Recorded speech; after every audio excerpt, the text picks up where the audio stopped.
2 months ago, this 15-year-old boy was viciously murdered. His killing has turned Thamesmead, once London's model new town, into a town of terror. Many residents have imposed a voluntary curfew. Others are packing up and leaving. My child could be next. Unless something is done, other kids is gonna get hurt.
At a South London cemetery, family and friends say their last farewells to Roland Adams. The 21st of March would have been Roland Adams' 16th birthday. Instead, it was the day he was buried. Roland died in Thamesmead last February, less than a mile from his home in Abbey Wood. He was stabbed to death, allegedly after being chased by a gang of youths.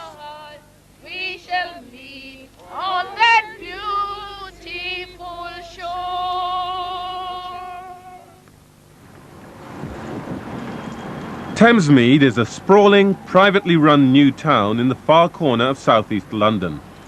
It's home to 26,000 people. 1 in 5 of them is black. Nobody knows why Roland Adams was murdered or in what circumstances. But his death is the most serious in a growing number of violent incidents in the town. This young man had ammonia sprayed in his face, and his 2 black friends were beaten up in the local shops. This guy came up to me and started calling me names. You nigger, I'm going to slash your throat, I'm going to kick you, I'm going to beat you. Then I told him that I haven't got a problem. He continued saying these things, saying, you nigger, I'm going to beat you, I'm going to kill you today. In 1990, the number of racial assaults reported to the police on Thamesmead doubled. The latest annual report for the Hawksmoor Youth Club records a horrifying catalogue of assaults on young blacks. A 16-year-old boy's head was chopped open. Another was stabbed in the arm and put in hospital for 8 days. And yet another had constantly been threatened at school by white boys. He'd also been chased and threatened with a chain by the same people. Like, you're really scared. You are scared inside. When you stop running, like, your heart would be pounding. But, I mean, it would seem like it would be pounding for ages. And you'd still be shaking, but it's just the adrenaline pumping through you and you're just shaking, do you know what I mean? That's what it's like. 15-year-old Marlon Compton has been attacked on several occasions by gangs of white youths, many carrying weapons. I've seen pickaxe handles, like little rounders bats about this size. Flip knives. I've seen, when I say big knives, you know, like the Rambo knives, survival knives, I've seen big ones like that.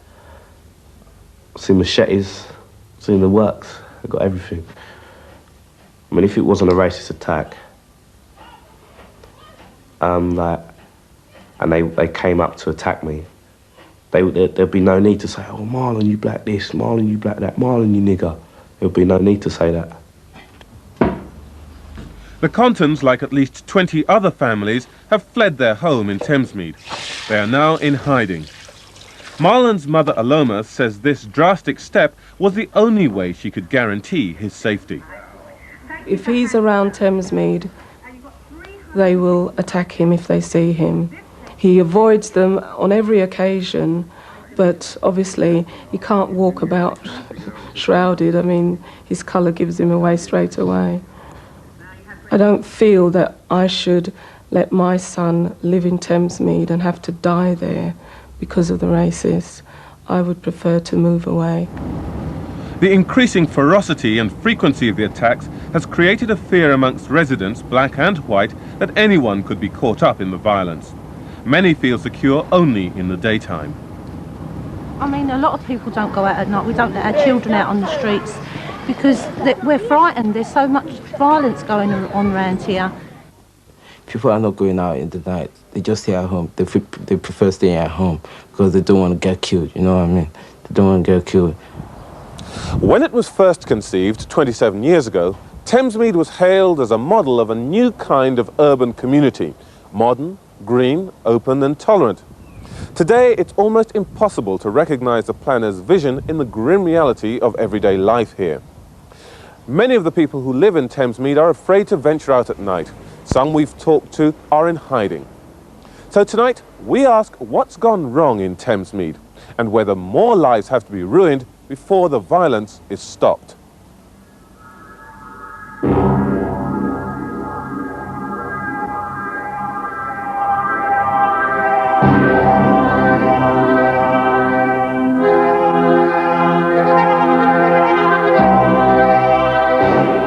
In 1972, director Stanley Kubrick chose Thamesmead as the setting for his film A Clockwork Orange, a futuristic vision of alienated youth in Britain. He used the walkways and tower blocks as locations for scenes of brutal gang violence. But when Thamesmead's architects and planners drew up their designs, no one imagined it could turn out like this.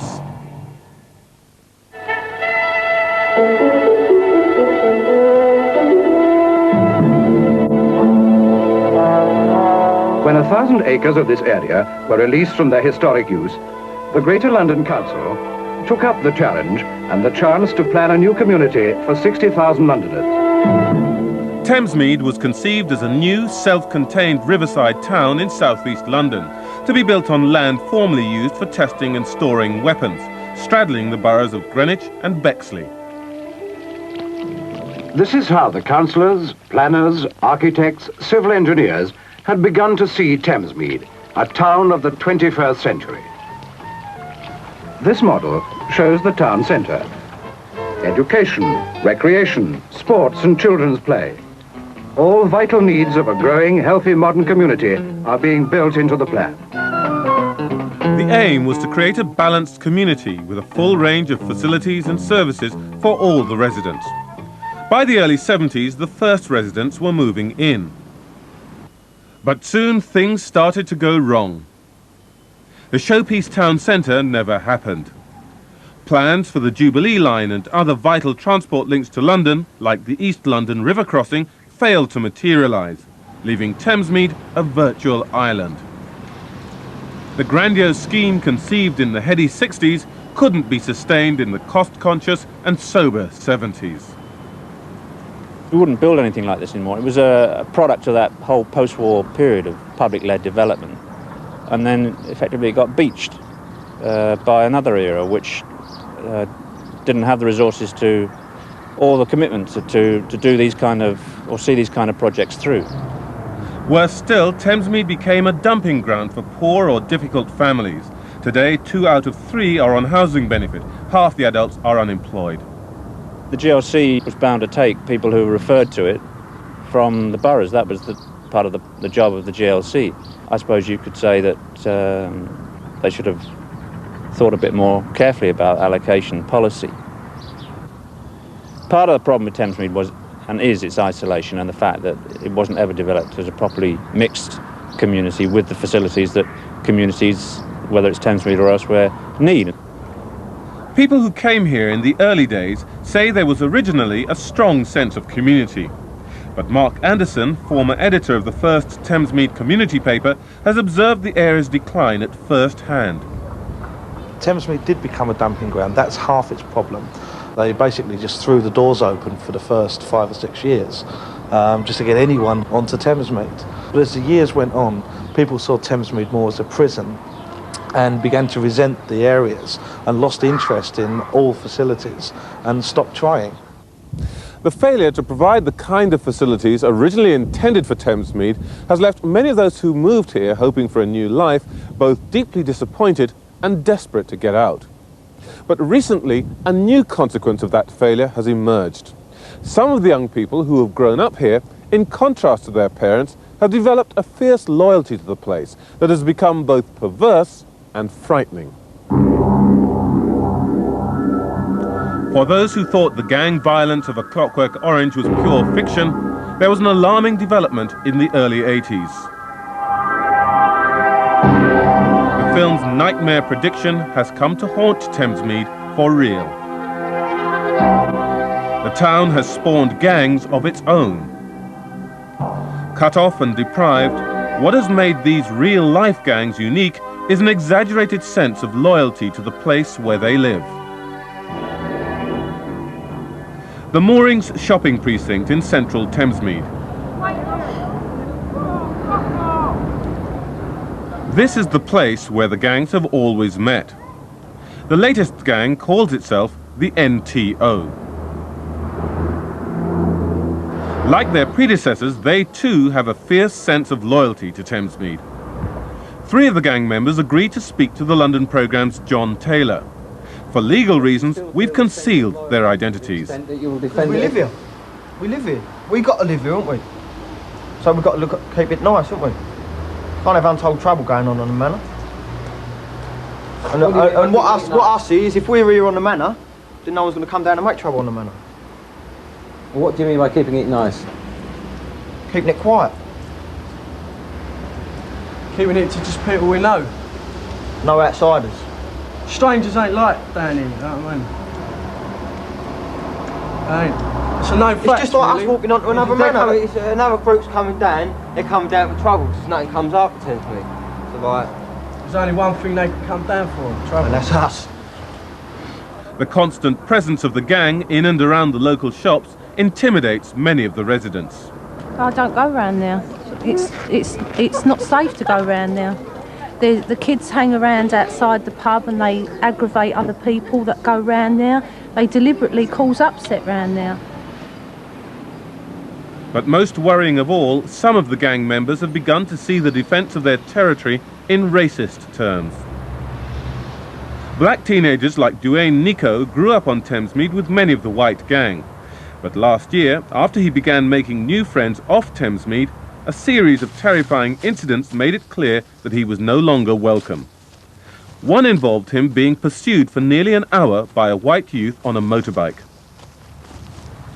I thought for the first couple, about 20 minutes when he was chasing me, he looked like he had some weapon on him that he was chasing me with. I was just scared that he had something, because first of all he looked like he had a knife, a rusty knife, then a spanner, and then he had something in his scarf that he was waving around trying to chase me with. So I knew he'd probably do something, plus it was just me and him on my own, and no one seemed to be taking any notice of me. They saw me running, they wasn't doing nothing. Duane's mother has taken him into hiding. She fears for his life. I'm worrying all the time. I'm worrying each time I pick up the phone, wondering whether it's going to be my son at the end of the line saying, "Oh, Mum, I'm all right," or whether it's going to be the police or doctor saying, "Mrs. Nico, your son, something has happened to your son."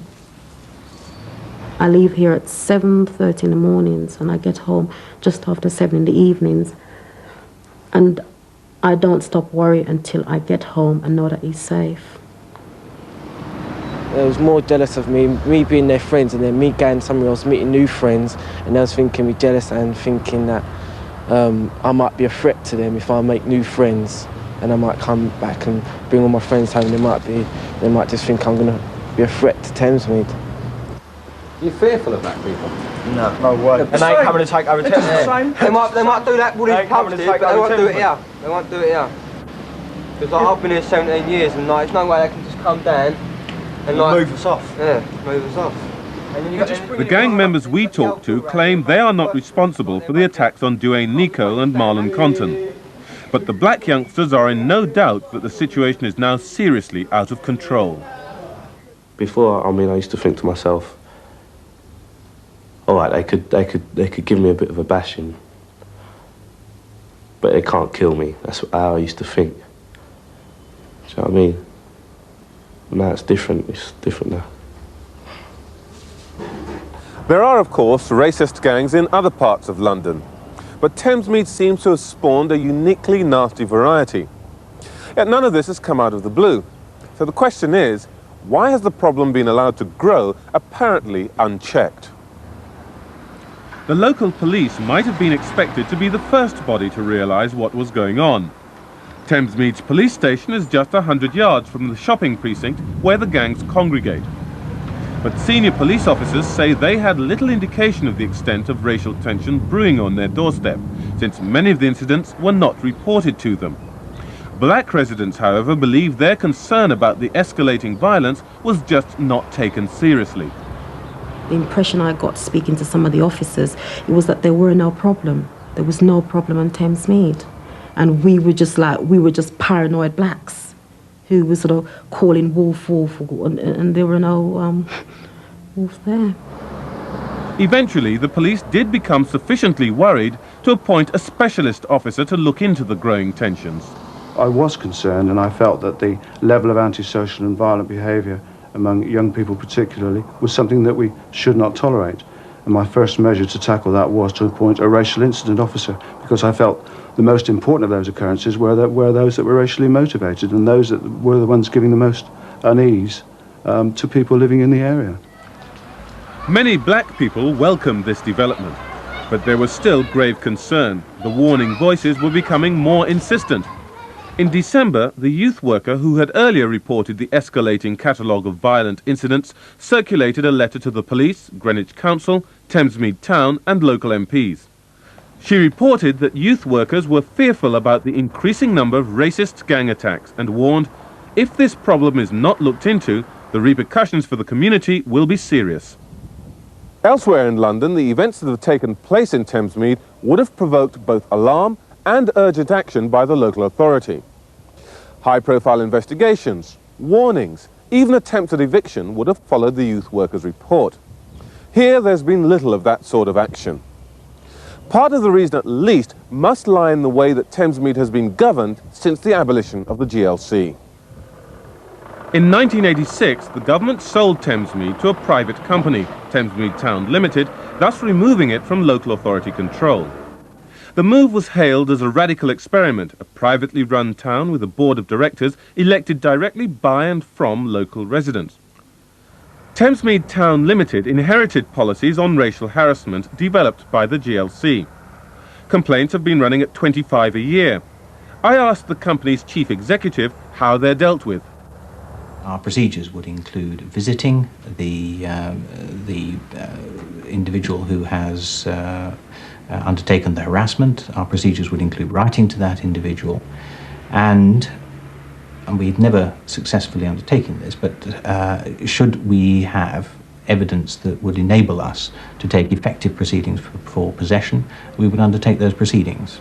I will not take possession proceedings until my solicitors advise that there is a solid case which will give us a good chance of achieving a successful action. Have you issued warnings? Yes, we have. How many? I don't know.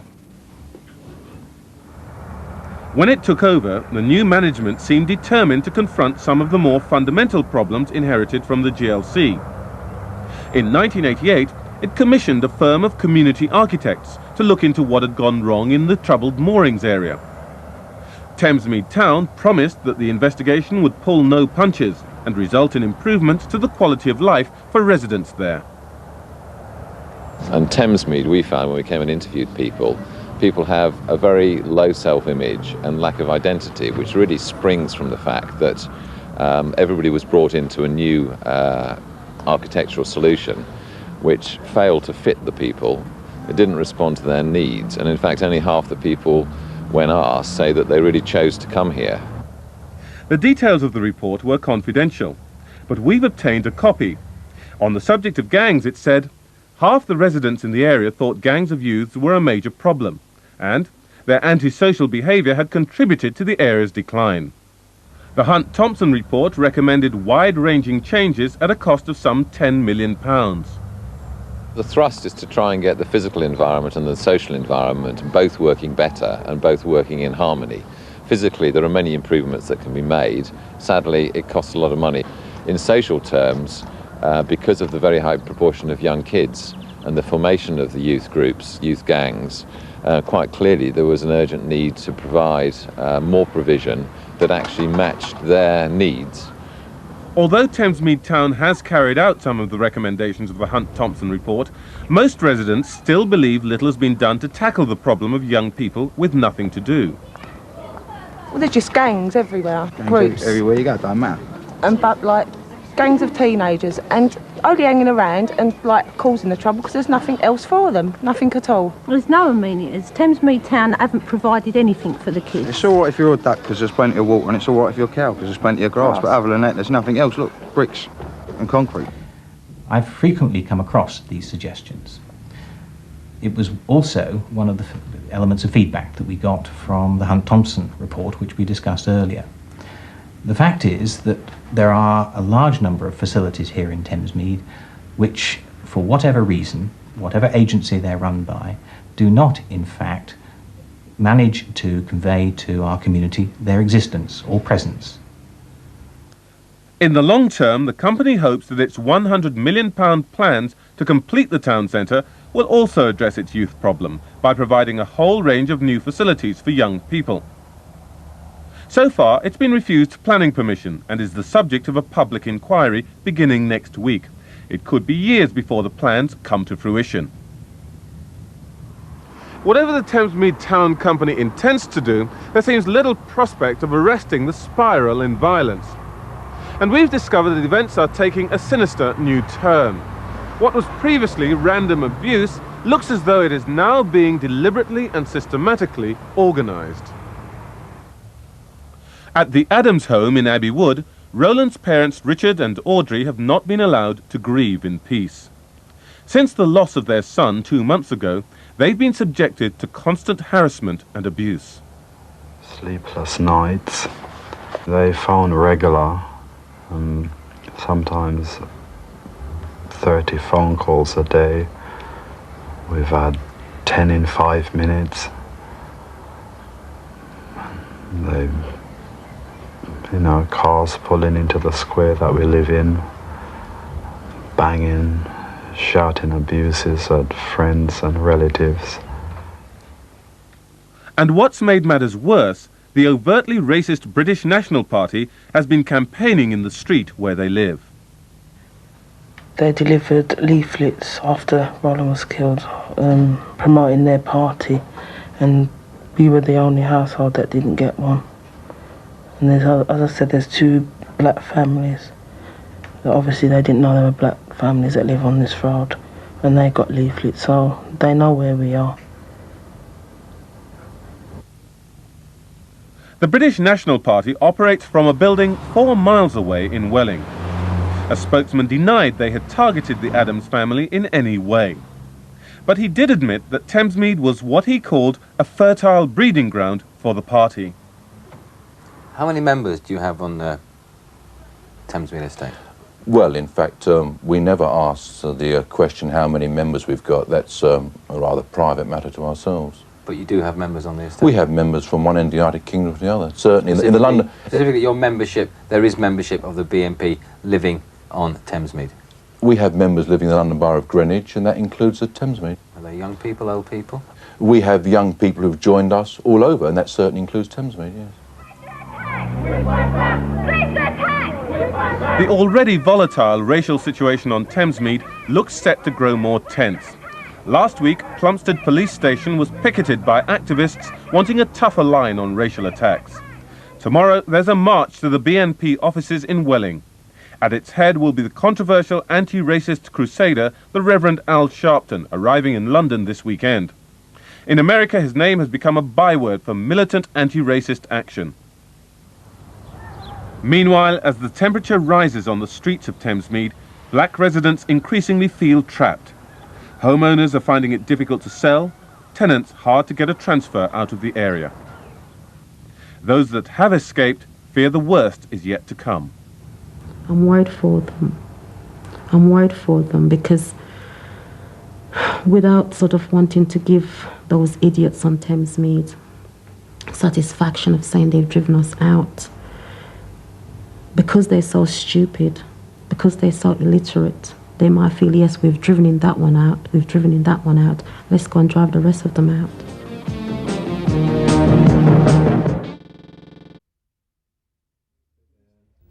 The report, paid for by the Home Office, found that many Londoners are too frightened to leave their homes for fear of racial attack. Victim Support, the group that helps victims of crime, looked at 700 incidents of alleged racial harassment in Camden, Newham and Southwark. In one case, the police were told only after a young boy had his throat cut. In another, an Asian girl was too scared to go to school. They become almost prisoners in their own home. It actually, as with other victims of crime, it actually makes people lose confidence in themselves, and I think in this particular case an enormous confidence in the society that they live in.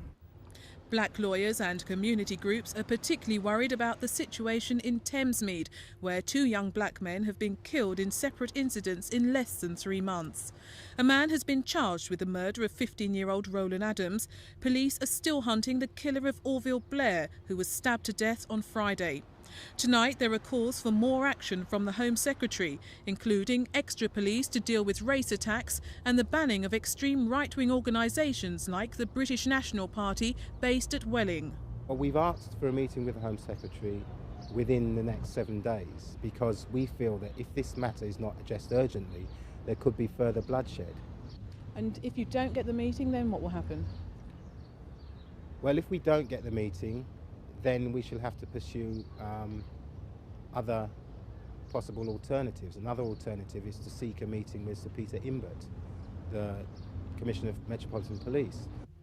It's feared that a British National Party march planned for next Saturday could escalate tension in Thamesmead. So we had the tragic death of a young man last Saturday, a young black man, and to have a march so soon afterwards will only exacerbate the racial situation that exists here. The Home Secretary has the power to ban the march. He's expected to make a decision within the next few days. Deborah Bain for Thames News. All I keep seeing is the smile. He was both an athlete and musically minded. He was a musician and a singer and a rapper. He was everything that you would have wanted in a son. This is Roland Adams, a name that everyone should know. This weekend marks 30 years since the 15-year-old was heading home with his younger brother Nathan and surrounded by a gang of young white men. The eldest was 26 as I remember it at the time, and my 2 sons were 15 and 14. You know, I mean, they stood no chance at all. And Roland was stabbed almost immediately and told Nathan to run. My son were just one of many young black men that were brutalized in that area and hospitalized. It was a well-known fact that there's this gang going around terrorizing black families in Thamesmead. Yeah. Roland was murdered 2 years before Stephen Lawrence, just 20 minutes away. The parallels between the two are chilling. Like the Lawrence family, when the Adams turned to the police, they felt they were treated like suspects. And as part of the public inquiry into undercover policing, it has since emerged the family campaign had been included in surveillance files.